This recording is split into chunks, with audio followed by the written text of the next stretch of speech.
Alors dans cette nouvelle vidéo, donc on va voir le CSS. Alors, on va pas s'embêter, on va faire un seul CSS directement dans App.js.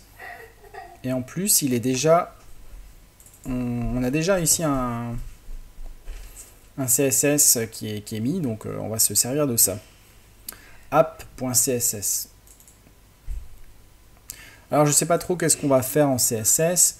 Disons qu'on va déjà chercher une fonte sur Google Font. Donc, vous tapez Google Font et vous pourrez trouver des fontes. Donc là, je vous laisse voir. Alors moi personnellement, je ne suis pas designer.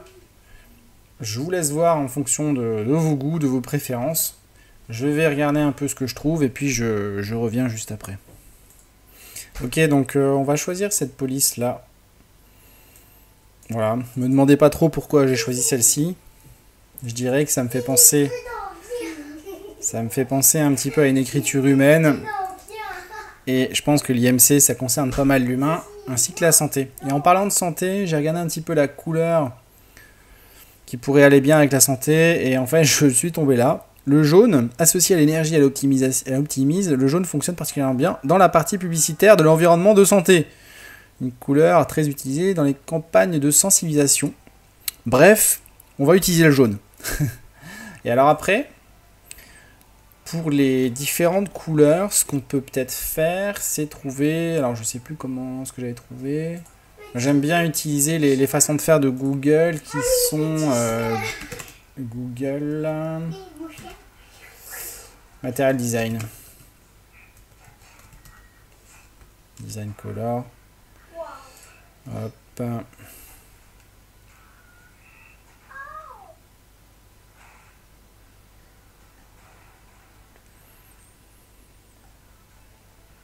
Alors, est-ce qu'on aurait un...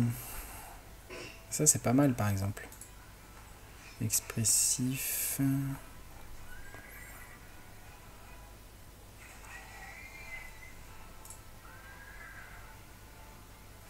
Alors j'aimerais bien avoir justement le tool. Donc, nous ce qu'on veut c'est plutôt du jaune.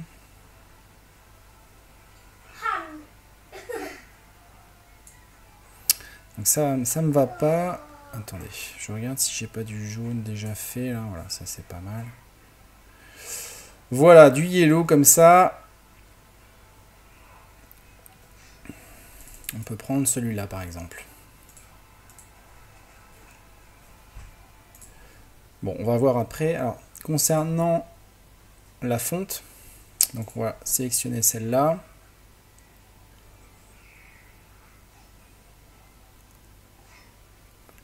Alors normalement, il y avait un truc. En général, ouais, Roboto, ça va bien avec.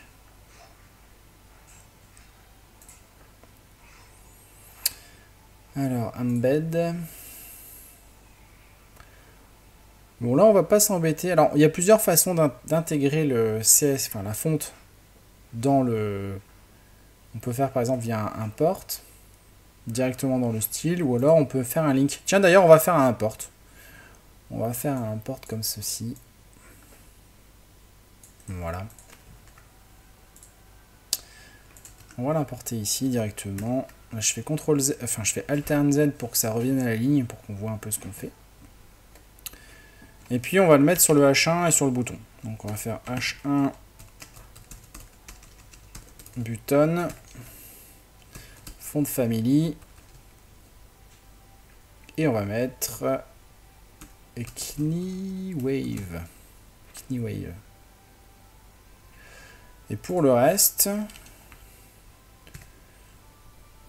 on va mettre font family, Roboto. Tiens, d'ailleurs là je crois qu'il faut mettre un K majuscule. On va voir si ça fonctionne.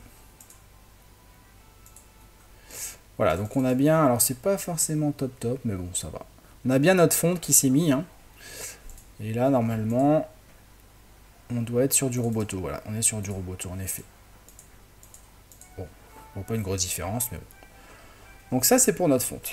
Concernant nos couleurs, alors il est possible de faire des variables en CSS. Donc c'est ce qu'on va faire. Alors je me souviens plus comment on fait en CSS. Moi j'utilise en général un truc qui s'appelle Stylet Component, qui permet d'utiliser JavaScript, de faire du CSS dans du JavaScript. Donc les variables c'est comme du JavaScript, hein. Du genre vous faites const, vous faites let pour créer des variables. Mais là nous on va utiliser le CSS normal. Donc le CSS variable en CSS. Voilà, en plus nous ça, on parle de couleur donc c'est très bien. Et pour l'utiliser c'est ça. Donc on va définir la variable, je sais pas moi, ici par exemple, ou plus haut, hein. Plus haut ça peut être très bien aussi.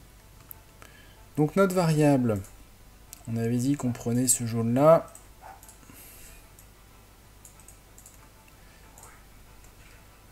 Voilà. Et donc pour le réutiliser... Alors attendez, il y a un problème là.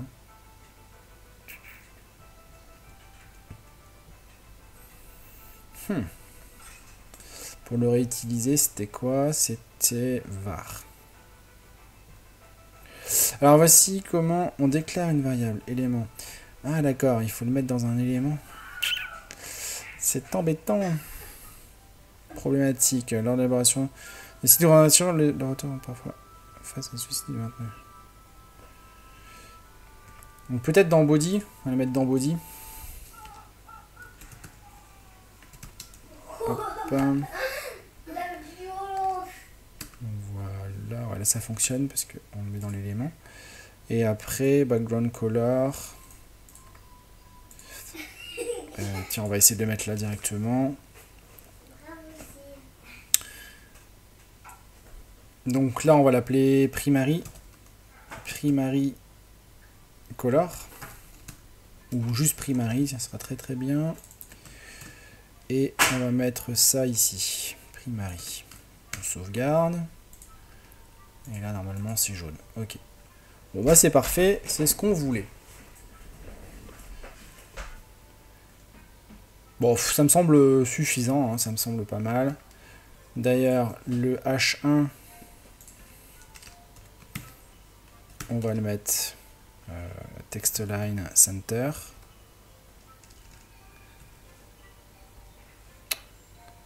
Text line center. Voilà. Alors, je vous invite à faire du mobile first. C'est-à-dire que vous mettez ici, le minimum c'est 320 pixels.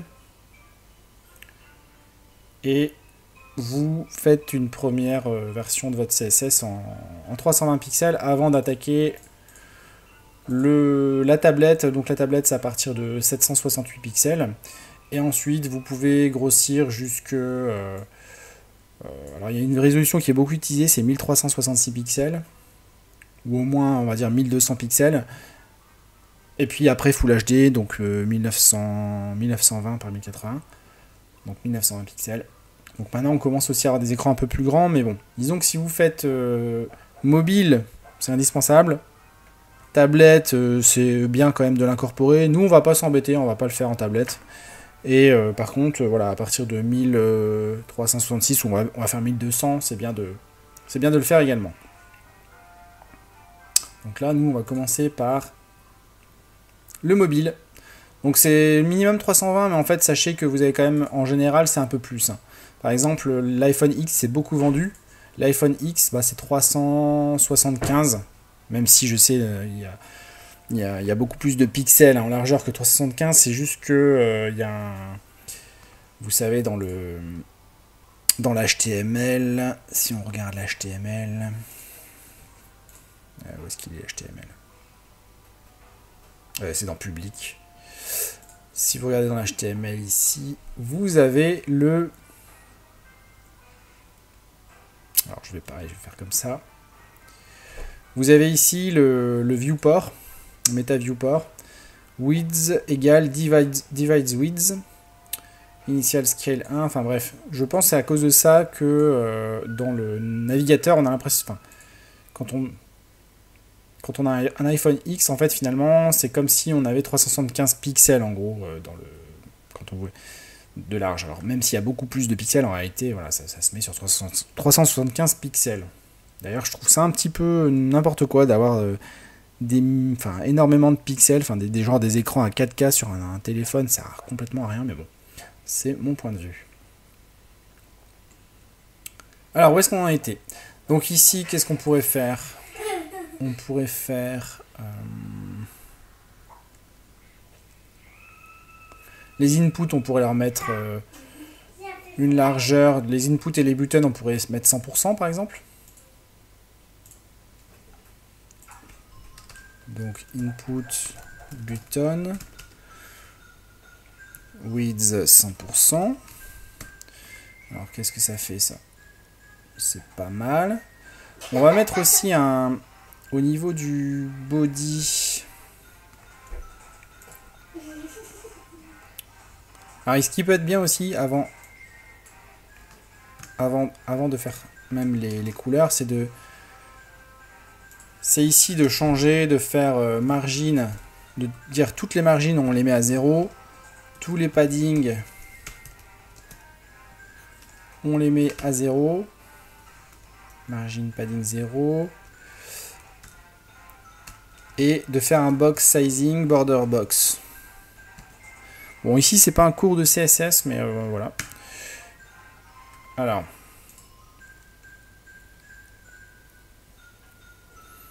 voilà, c'est pas mal. Donc ce qu'on va faire,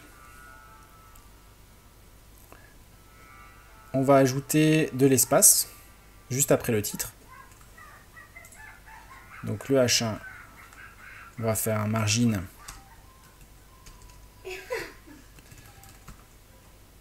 de margin bottom. Je sais pas, de 50 pixels, c'est peut-être un peu trop, 50 pixels. Non, c'est bien, 50 pixels c'est bien. Ensuite, les inputs.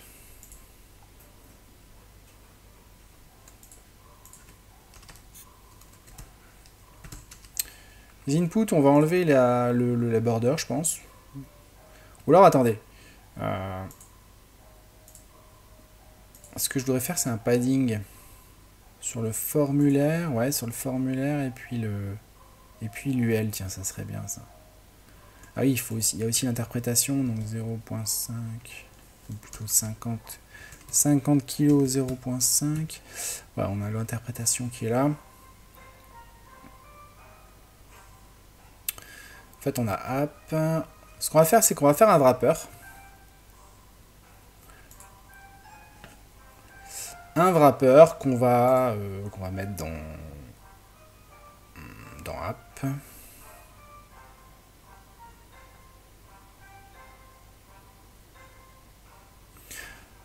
En dessous du H1 peut-être.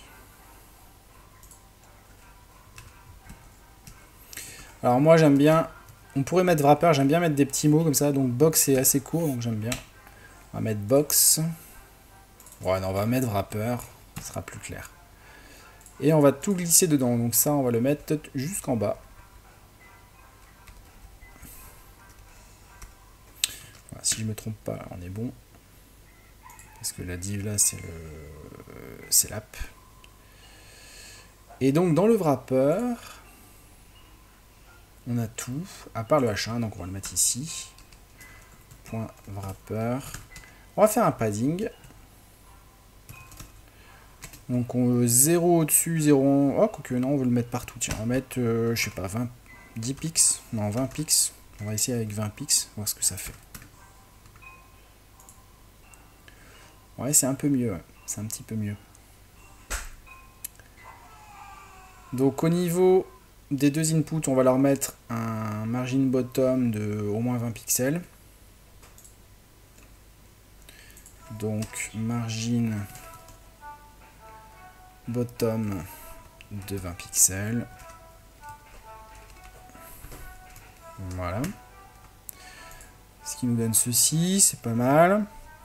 En dessous du bouton sauver, on va nous mettre un margin également de 20 pixels. Donc du coup, ça en fait on peut le mettre au-dessus parce qu'il y avait le bouton là-dedans, donc c'est très bien, voilà. Alors ici, quand on fait l'interprétation, donc on a 1,50 m. Donc en dessous de ça, on va mettre un margin bottom. En dessous de l'interprétation.